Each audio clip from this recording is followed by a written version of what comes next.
We've got Elias Eglinski in about 5 seconds from now. RPPFM across the Mornington Peninsula, well and truly beyond the peninsula as well, across Frankston, across southeast Melbourne. This is RPPFM and this is Peninsula Talks. It's our Wednesday edition.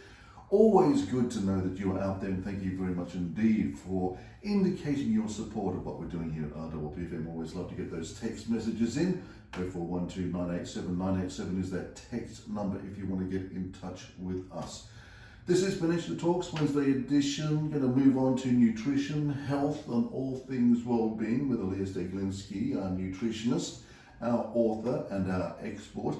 The concerns, the people, and the issues of the Mornington Peninsula and health and well-being. Elias, welcome back to Peninsula Talks. Is always very, very important to us. So important. Muy importante. What do you got today then? We're going to be talking all things senses and mindfulness as well. Wow. Interesting one with health, isn't it? No one really thinks of mindfulness with eating or with health, but it's a big thing now. Intuitive eating, meditation, mindfulness is a big thing for the Mornington Peninsula. So how do I get myself into the right mindset then if I am going to start thinking about controlling what I eat, how I eat it, when I eat it? Well, to get into the right mindset is first of all learning to be present in your body. So the easiest and most effective way I find is to practice mindfulness. And that is a practice of tapping into the senses.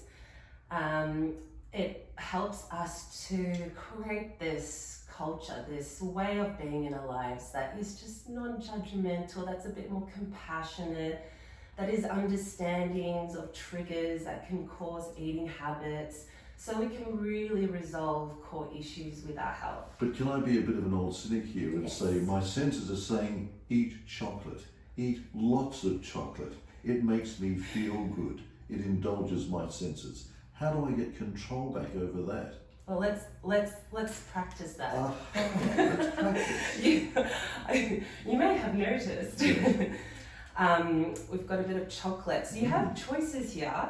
You can have one for later, paleo bar if you like, but there's nothing like, just like what you said, understanding how to tap into enjoying chocolate so much that you feel sick having too much of it because you've enjoyed it so much. You've become in this moment.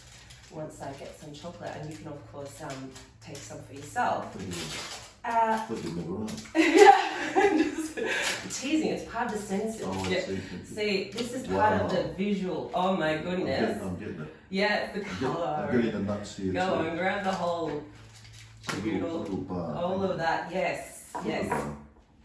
And so a lot of people get worried about eating chocolate, carbs, too much fat, this, that.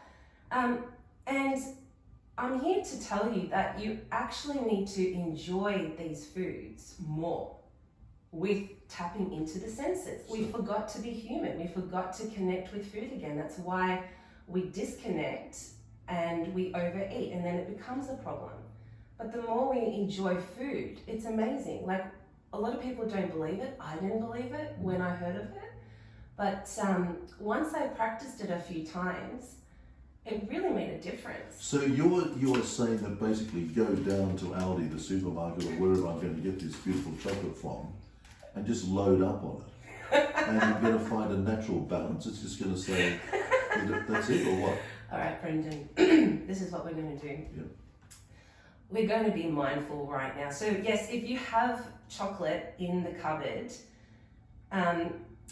some people need to just give themselves a break from sugar for a while to help give them more control, which means to help desensitize the senses. So, or the taste buds. So if we have lemon water in the mornings and we don't have chocolate in the cupboard, the taste buds are used to more bitterness, and it takes 2 weeks for the taste buds to change. And if there's no chocolate in the cupboard, or it's locked away, one client of mine, well, his beautiful wife locked his cupboard up. So it takes out the guessing game or the need to, just makes it easier to not need to have the chocolate. But it does after a few weeks, you don't feel like you need chocolate as much. And when you do, there is hope.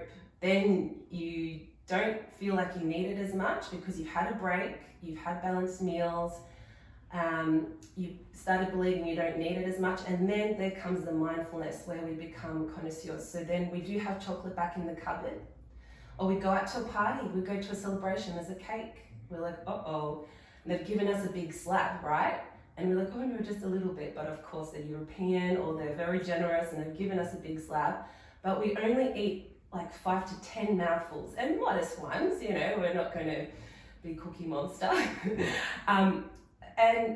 And so what we can do is when it's just us and the chocolate, we can close our eyes. So feel free to grab some chocolate. Well, anyway, I'll do it anyway. So I'll show you the representation of a connoisseur of chocolate. So you close your eyes. Savouring chocolate. Yes. And then you smell it. You go, oh yeah, that smells like chocolate. Oh God, it smells so sweet. But realize there are a lot of seconds passing by here. I haven't just gobbed it in my mouth. Oh, no. And then we put it in the mouth. Nutritionist eating chocolate here. And this is a lovely almond chocolate, hazelnut in fact. It's a milk hazelnut chocolate. Yeah, sell to their own.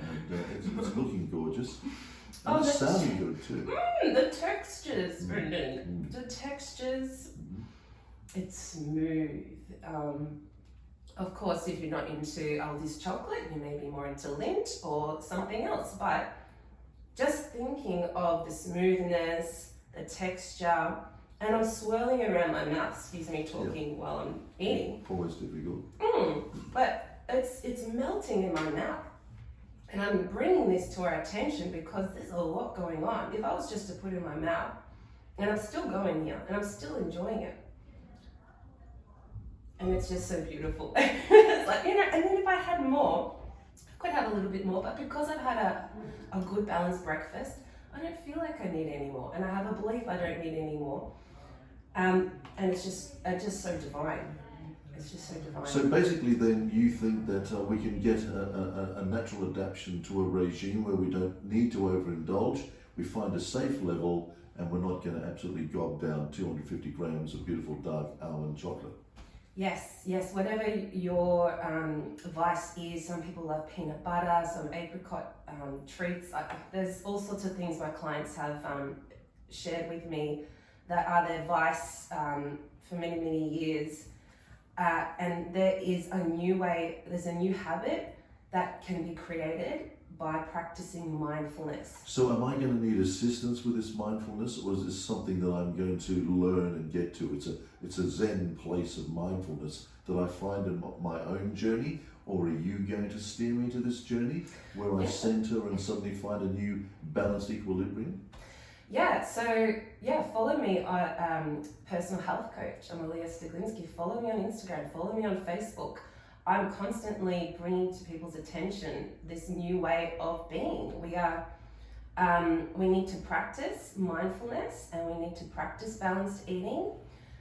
Mindfulness is tapping into the senses. It's being non-judgmental. Senses are your taste, your smell, the sound of it, the texture of it, the food that is, and really enjoying it, just you and the food, whether you share that with others, the experience like I just did then, or with yourself. It's taking that moment to use your conscious mind to tap into enjoying the treat so much with all these senses that you get really present with your body, and you take your health, your mindfulness practice to a whole new level just by practicing that. Well, I can get healthy by just eating chocolate. I love what you got out of that. Exactly.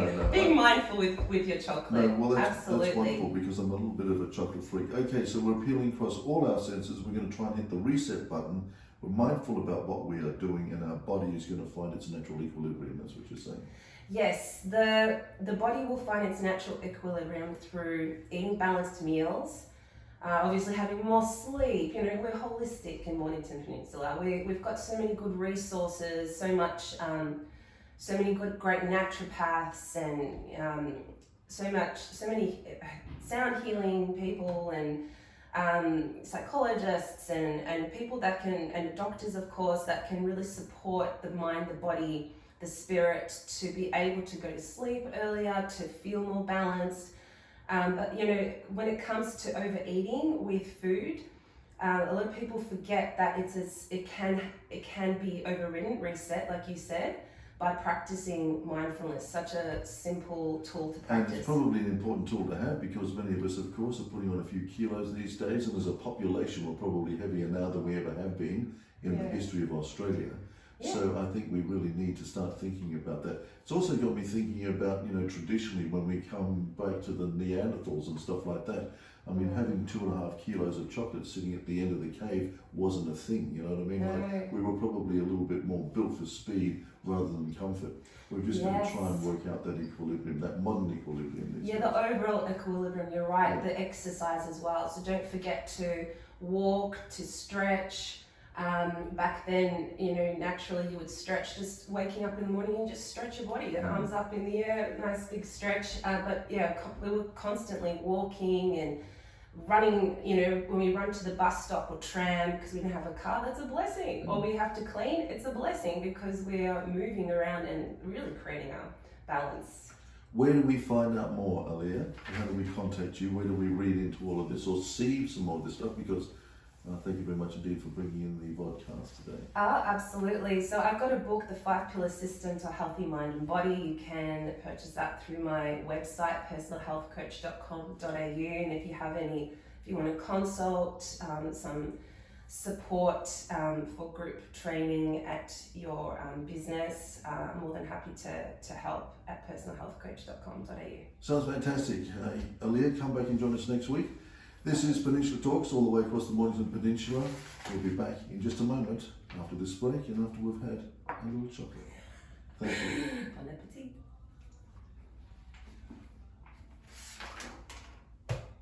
Yum. Thank you.